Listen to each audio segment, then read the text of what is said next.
Certamente não queremos ser hegemônicos, mas eu acho que o Brasil tem que querer ser mais do que uma potência regional, né? O Brasil tem que ser uma potência a nível internacional, não há por que ser uma potência regional. Por exemplo, nesse episódio de Aqueles, Honduras, o muitas Brasil... vezes a tentativa de certos intelectuais de reduzir o Brasil à sua região não deve ter opinião sobre outros. Embaixador, temas. nesse episódio de Honduras, por exemplo, o Brasil está medindo força com os Estados Unidos no plano eu acho que nós não estamos. Regional, é indiscutível isso. Olha, nós temos opiniões, às vezes, convergentes com os Estados Unidos e, às vezes, divergentes. No caso, nós estamos do lado da democracia. Não é possível que, dentro do Brasil, pessoas que advogam tanto a democracia, no momento que o Brasil está do lado da democracia, comecem a achar porque um outro Estado tem uma visão diferente da situação. Mas quando é que o Zelaya vai sair de lá? Só um minuto, Thales. Nós temos uma pergunta de telespectador. A visita do presidente do Irã pode manchar a imagem do Brasil lá fora? Não acredito que possa manchar a imagem do Brasil lá fora, como a visita do presidente de Israel não mancha a imagem do Brasil lá fora, nem a visita do presidente da Autoridade Palestina não mancha a imagem do Brasil no mundo. A presença indeterminada do Zelaya na Embaixada do Brasil não mancha a imagem do Brasil? Não, pelo contrário, contrário. Não fica um impasse ali que não vai se resolver? O Brasil tendo entrado numa história e tornado a história um impasse? O Brasil não entrou na história, houve um golpe de Estado em Honduras. As pessoas que deram esse golpe de Estado romperam com as leis, expulsaram o presidente legítimo. É que, noutros tempos, a diplomacia brasileira era contra qualquer tipo de intervencionismo. Mas nós não estamos intervindo. Nós não estamos intervindo dentro do processo político interno. Nós reconhecemos o governo do presidente Zelaya. Nós não reconhecemos indivíduos, nem autoridades, indivíduos golpistas, que organizaram depois de um processo de... Não, mas essas eleições transcorreram num clima de repressão, de opressão aos oposicionistas, de violência. E se achamos que esse é... Mas foi uma eleição mais democrática do que a do Tancredo Neves aqui. Foi eleito no voto direto. As eleições no Irã também ocorreram em um clima de repressão e há suspeitas de fraude, inclusive, que têm ocorrido lá. Qual é a principal diferença aí, embaixador? Veja, há uma... Como é que eu diria? O fato é que lá, em Honduras, nós estamos no nosso continente, na nossa proximidade, dentro de um determinado sistema, digamos, dentro de uma Carta Democrática das Américas, dentro de uma situação que pode ou poderia vir a afetar outros países vizinhos de Honduras, uma situação que foi condenada unanimemente pela Assembleia Geral das Nações Unidas e unanimemente pela OEA, inclusive pelos Estados Unidos. Uma situação um pouco distinta, né? Outra há dúvidas. Mas agora mudou a situação. Se não houve, né? Mudou, agora a situação é mais ambígua, é mais complicada. Tem um presidente eleito, alguns governos, como os Estados Unidos, reconhecem o novo governo. Os governos podem reconhecer, os Estados Unidos têm todo o direito de reconhecer qualquer governo. Nós não estamos aqui para dizer aos outros estados que governos devem reconhecer. Ou para o presidente atual, né? O Brasil ou para o atual. Agora, passando a um outro assunto polêmico. Não acredito que se meta. Pelo contrário, o Brasil deu uma demonstração firme de defesa dos princípios da democracia. Agora, Quem não está dando uma demonstração firme de apoio à democracia tem sido aqueles que muitas vezes têm advogado com grande ênfase a necessidade de democracia nos países da América Latina. E, nesse caso, não estão dando.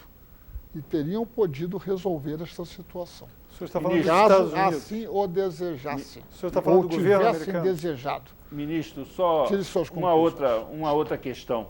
Essa cooperação com o Irã, que é um assunto polêmico por causa do programa nuclear do Irã, o Brasil sinalizou claramente que defende o programa nuclear iraniano, o direito do Irã a desenvolver o seu programa nuclear, e o Brasil também tem um programa nuclear e capacidade plena de desenvolver hoje o processo de produção de energia nuclear. O Brasil tem a tecnologia. Uma das polêmicas que existe é com relação a se o Irã vai enriquecer urânio ele próprio ou se seria possível um acordo em que países, que terceiros países pudessem fornecer esse urânio enriquecido ao Irã.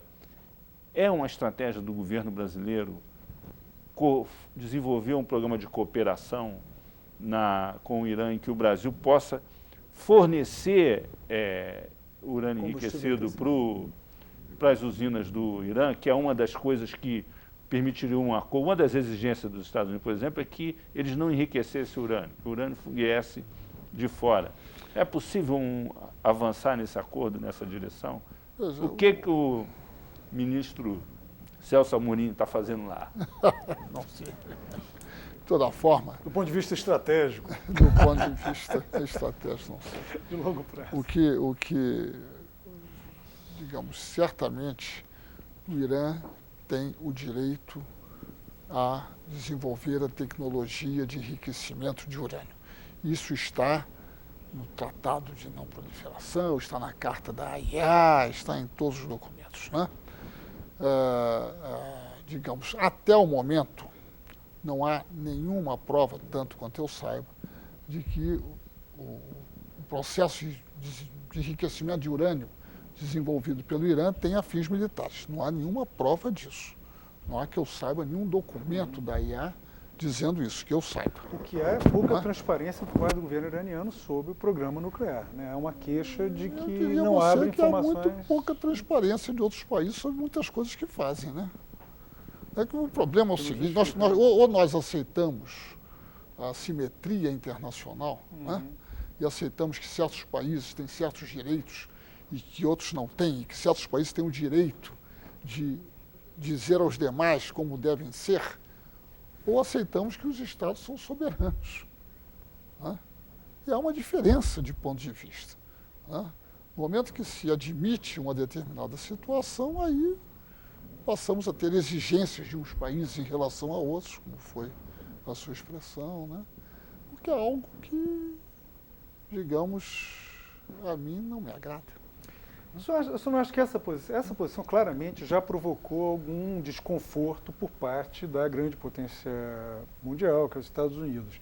É um país com quem o Brasil tem boas relações e preza essas boas relações. As melhores relações. O senhor não teme que, eu estou falando mesmo não só com diplomata, mas com o ministro de Assuntos Estratégicos, que do ponto de vista geopolítico, estratégico, essa posição do Brasil de se alinhar ao Irã, de inclusive o presidente defender o presidente iraniano em várias instâncias, de dizer que o governo americano não tem moral para falar do Irã, isso é um alinhamento muito forte. Isso aí pode criar atritos com o governo americano. No Tratado de Não Proliferação, existe a obrigação dos países nuclearmente armados a se desarmarem. Está lá escrito. Né? É a contrapartida para que outros países não desenvolvam armas nucleares. Esta obrigação dos países nuclearmente armados não foi cumprida. Então, digamos, quando o presidente diz, ele diz o seguinte: para poder exigir dos outros o cumprimento de um acordo, é preciso cumprir a sua parte. Ministro, agora vamos falar de um assunto menos bélico. Mas aproveitando isso que você está dizendo, o Brasil então tem o direito de desenvolver a bomba. Não.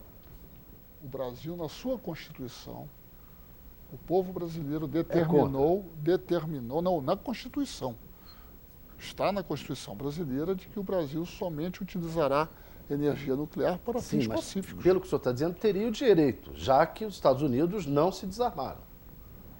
Eu não estou dizendo isso, estou dizendo que na Constituição brasileira está previsto que o Brasil somente desenvolverá energia nuclear para fins pacíficos. E o Brasil cumpre a Constituição e os tratados que assinou. Ministro, um assunto mais pacífico.